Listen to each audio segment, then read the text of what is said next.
It's Zach with 91X. We're out here at Solutions Farms with Chris. Thanks for having us. This place it's impressive. I love it. Right on, Zach. Thanks. You're very welcome and glad to have you out here. So you guys are doing, you're growing hydroponically, but it's aquaponics are going on too. What is aquaponics? Aquaponics is basically the use of aquaculture to help grow your plants. And so aquaculture is fish farming. So we farm fish here. We raise tilapia, and the tilapia, any fish, if you've ever had a fish bowl as a kid growing up, right. You know, water gets dirty. That water is actually super nutrient rich. And so we take that super nutrient rich water from the fish waste and we process that here and put that into the hydroponic system to fertilize our plants. And so technically it's a decoupled aquaculture system, aquaponic system, but we grow, we're certified organic, and so we grow using the fish waste to provide nutrients for our plants. And so what are you guys growing here? What we're doing is leafy greens. And so we grow romaine lettuce, and then we do a spring mix. It's a Salanova spring mix. It consists of 8 different plants, and it's red and green oak leaf, red and green butter lettuce, red and green sweet crisp, and red and green incised lettuce. And for the most part, we can grow other things. From time to time, we'll grow some basil or some chives or some endives or rainbow chard, Russian red kale, red vein sorrel, things like that for some certain restaurants and chefs. Our main thing here at Solution Farms, outside of our whole mission to be a social enterprise for solutions for change and to help solve family homelessness, is to grow something sustainably and healthy for our environment, our community, and for the kids. We sell a lot of schools. Oh, wonderful. Yeah, we have a contract with the Vista Unified School District, and so we sell to 25 schools in Vista. We sell to 3 schools in Carlsbad, and then maybe a dozen or 15 restaurants. So it's a big thing for us to grow healthy, sustainable food that kids can kind of see where it comes from and understand how it is. And when you grow aquaponically and hydroponically in our type of situation here, we're using about 99% less water than a traditional farmer. How much? About 99% less. Wow, that's what I thought you said. So, I want to make sure I heard you correctly. There's statistics like 95, 90, 99, but what we like to say is that we're farming with the least amount of water possible. If you're doing satellite watering, like with a can or sprinklers, this is so much more efficient. Should we take a It's look? a cool thing. Yeah, you want to see some fish? Yeah, see some Want to fish. see how we do this? Want to feed some fish? Yeah. Okay. Feeding the fish is always fun. It's like I always tell them, we do a lot of field trips here with kids, and I always tell them, you know, been to SeaWorld? They're like, yeah, I've been to SeaWorld. You ever sit in a splash zone? They're like, yeah, we love the splash zone. Of course. And so then you get them up around the tank and you throw in some food, and then they freak out. Since Solutions works to solve family homelessness, the parents that are working here, their children are going to the schools locally, which means they're probably eating the lettuce that their parents are growing here. Since we serve to 25 schools in Vista, more than likely their kids are going to a school in Vista, and they get to eat the lettuce that their parents grow. So it's very cyclical. It's wonderful. In that way. It's a really cool thing that they get to be a part of that. Doing this and being a part of that has so much to do with the success of that program, I'm sure. Absolutely. And those family success because of all that. Absolutely. So this is our aquaculture room. This is Can we take a dip in there? This looks pretty inviting. We have to get in there every once in a while to size our fish, and it's something that I don't look forward to. But each of these tanks is our 1,200 gallon tanks, and we have 1,000 gallons of water in each one. We have 12 tanks for fish rearing, and then we have 4 tanks over here on the side, and this is all part of our filtration system for the fish water. So each one of these tanks has, the ones with the buckets over them, all have about 400 fish in each tank. Okay. So there's about 400 fish in this tank right here, and I'll grab some food, and we'll throw some food in here and see, you can see them jump. All right. They gonna splash us? Should we step back? They might. We'll see. We'll see how hungry they are. They know we're here, and they know that we're predators. Yeah, I pointed at one and he booked for it. Yeah. And so all the waste of the fish goes into the center little tube. It gets sucked through a drain and goes out to a swirl filter on the far end here, and then goes to a filter outside. That fish waste is captured outside in this huge filter. Then that water comes back in, and this is the fun thing to show. Whenever we do a tour, the kids always think, I always tease them. Oh. I'm like, who likes pasta? We're having pasta for lunch. And they're like, what? But this is all biomedia, and so when our water comes back in, so the fish waste gets pumped to the end tank, goes outside, and all the fish waste is captured out there. then what happens is that water, we want that water to come back into the fish. We recirculate the fish water in here.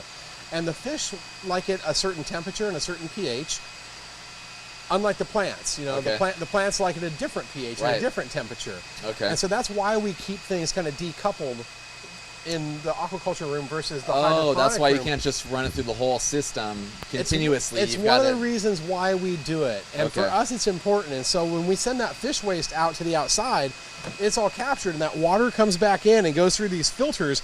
And what we're doing is the fish waste, fish excrete a lot of ammonia and a lot of other things in their waste, but it can't be uptaken directly by the plants. It has to be broken down. And so we use biomedia filters to break down all the waste in our system, to break down the ammonia, to break down into nitrates and nitrites, and all the different aspects that can be uptaken by the plants eventually. And so that water goes through the fish waste, which we'll show you. I'll go out and we'll show you how the fish waste travels. But the fish water, once it's gone through the filter, it comes back in to these two biofilters to this pump right behind us here, and then gets pumped back out to the fish. The program at Solutions for Change, I think, if you look across any metropolitan area in the United States, homelessness is a problem. You know, Yeah. it's not just San Diego, or it's not LA, it's not San Francisco or Honolulu. It's Ames, Iowa. It's, you know, Waverly, Nebraska. It's rural areas now, too. It's all not over just the cities. place. You know, there's lots of places, and that's, I think, the big thing is trying to figure out how you can help these people, because some of them have just had bad luck or fallen on hard times, and they just need somebody to give them a hand up. Yeah. Instead Just of a look him hand in the eye out. and treat him like a human being. Absolutely. And so back to the replication, that's a big thing. Like the Solutions for Change model can be replicable, as well as this. The way that aquaculture and greenhouse growing is going right now, I think it's the wave of the future. Yeah. By far. You look at environmental aspects and sustainable aspects and water conservation, as well as right now, this type of technology, farming fish this way, growing plants this way, is taking off in very arid places like Dubai That's right. and other places like Alaska. A head of lettuce in Really? Alaska can be $9 for a head of lettuce. No kidding. Because it's so hard to get there. And by the time you get it there, it's already a week old, maybe 10 days old. So if they're starting to open up places like this in Alaska, doing aquaponic farming where they can farm fish and plants and get fresh produce. This pipe over here on the left that's running along the wall, that then runs along this wall, that's full of all the fish waste that's coming from the aquaculture room. Okay. And what's going to happen is it's going to get pumped down to this big black container inside the blue little border that we have down here. And that's what a lot of our locals and residents call it, the Minecraft. It's a trickle filter, and so kind of as it is defined, the wastewater is trickling through all these blocks and all through these crevices in this, it's a plastic media filter basically, and there's bacteria in there that are breaking down all those nitrites, nitrates, the ammonia, everything else. And so you'll see in here, the water looks pretty funky, you know? Yeah. It smells even funkier at times. It gets really funky, and I mean, it smells like fish poop, you know? Of course. And that's what it is, right? If you've ever done any gardening, you know, fish emulsion is a very, very, it's very condensed, and it doesn't smell good at all, but it's awesome for plants. The plants just love it. And so in here, all this stuff, and we never clean this thing. I was gonna ask, we do you want need it to to be replace this it or way. clean it? No, you want this funky stuff on there living. That's telling us that the bacteria is working, that the waste is getting broken down. And what happens is it gets pumped up here and it gets trickled down through here, goes into here. Then we pretty much know that all the solids, all the waste is getting broken down. Okay. And it's going to go through this sand filter and through the amide filtration, and then it goes into our hydroponic system. So the water you see coming through the small pipe, that's straight from the fish wastewater. The big pipe, that's water that's already been fed to the plants and that's coming back into the system. We have a weather station outside that talks to that crazy little beehive looking thing that's hanging over the plants in the high density bay. They talk to each other and they say, oh, outside it's 107 and inside we need it to be 77. And they talk about wind speed, humidity, sun, versus shade. And they'll open up all those fans. They talk to each other and they'll open up the fans because since you guys arrived here, it started getting sunny outside. Yeah. And now, earlier today, none of those fans were open. When it starts to get warm, the machines say open up those fans and turn on the cooling wall on the south side of the building, which a cooling wall is basically a giant swamp cooler. Okay. Water sprays up and trickles down, but there's nothing pushing that air. The fans are pulling the air through here. And basically in this 24,000 square foot greenhouse, we can turn the air completely over in 1 minute. Really? By the use of all the ceiling fans that are blowing each direction. And they just blow it out the side or something? Yeah. Oh, you have all these fans in the end, and they're blowing it all out. Okay. We'll walk up here 20 more feet, and you'll see the temperature difference. You'll notice a huge temperature difference. Because see how see how the cooling wall's on? Oh, yeah. It just cools right down. And as you start walking up here, and there's nothing, now check this out, like right here. Oh man, it's like someone kicked the AC on. See, it's just like somebody turned on the AC. Yeah, swamp coolers, that's phenomenal. And so, it's such a minimal use of power to have this kind of cooling system, exactly, right? and what's crazy is those fans are what's pulling this air that's hitting our backs right now. Yeah. There's nothing pushing that air. It's physics. all being pulled from there and pulled out that way. We'll go down here. We'll come down here and I'll show you in the high density area. We'll take a look at some of the plants we're growing. We'll show you some of the spring mix that we're doing. And I will say, watch your step around here, Zach. There's lots of hazards at the farm. Luckily, we don't have to deal with other crazy hazards. And one of the cool things, like here, I mentioned I think aphids before. That's one of our biggest concerns here are aphids. But we don't have to worry about gophers or rabbits or squirrels or caterpillars or things like that, like your traditional farmer does. We have to worry about ants and aphids for the most part. So NFT, so nutrient film technique. So each one of these guys right here. So you figure you got 48 heads of lettuce, 48 plants that are growing in this channel, all being watered just by that little stream of water that's going in that tube right there. And as it goes down, it's on like a 7-degree angle, so it's going to trickle down through there. And what we want is that root ball in that coconut to start pulling up that water. And you can see how the water all gets uptaken from the bottom of the root ball. And that's the way that you want that to grow. And so that coconut coir that we plant in has no nutrients whatsoever for the plants. Okay. It's basically a media just to fool the seed into I got planted in the ground, and I'm moist and wet and dark, and it's sunny outside, and I should grow. And here come the nutrients. Via the fish water. One of the neat things is that being organic, and I wish right now that it was the time of the month that we usually do it. Being organic, and I mentioned the aphids before, we have we have our integrated pest management system. So to control things, we have to release a lot of beneficial insects into the farm out here. And ladybugs is our biggest beneficial insect. Okay. Ladybugs are the best friend of a gardener. So how do you get them to stick around? Because I've had friends release them, I guess because it's in a greenhouse. It's in a greenhouse, but one of the things we were talking about, the cooling wall and the fans. Yeah. The fans will suck out the ladybugs. I hope they make it through alive. They do. But on a regular time, right now it's a crazy. And see, this is another thing that happens. Tube just popped right out, right while we were talking. This guy just shot right out of here. I don't even know where it came from, but I'll find that in a minute. All the rains last year in California, and then the wildfires, and I guess both had a big impact on ladybugs. And so we buy them from an insectary.